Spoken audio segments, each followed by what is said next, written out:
কুমারী মেয়েদের নিয়ে বিপাকে পড়ছে সৌদি সরকার। দেশটিতে দিন দিন বেড়েই চলছে কুমারী মেয়ের সংখ্যা। স্ত্রীর মোহরানার টাকা জোগাড় করতে না পারায় সৌদি যুবকরা মেয়েদের বিয়ে করতে পারছেন না।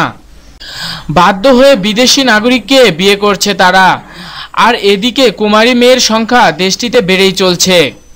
বিয়ের স্বাদ পূরণে সৌদি যুবকরা বিদেশি মেয়েদের চুক্তিতে বিয়ে করছেন, কিন্তু এসব চুক্তির বিয়ে 30% টিকছে না।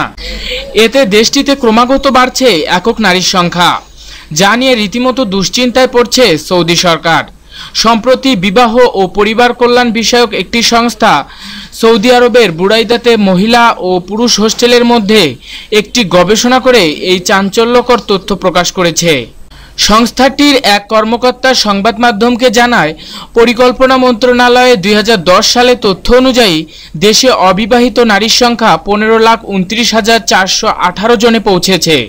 চুক্তি বিয়েতে আবদ্ধ 60,000 পরিবারের মধ্যে এই পরিসংখ্যান পরিচালনা করা হয়, যেখানে প্রায় 18,000 বিবাহ বিচ্ছেদের ঘটনা ঘটেছে। এই হিসেবে বিবাহ বিচ্ছেদের হার দাঁড়ায় 30%। এর কারণ হিসেবে ওই কর্মকর্তা বলেন, সৌদি আরবে অধিক সংখ্যক অবিবাহিত নারী থাকা সত্ত্বেও ছেলেরা বিদেশি নারীদের বিয়ে করছে, কারণ তারা সরকার নির্ধারিত মোটা অঙ্কের মোহরানা দিতে পারছেন না।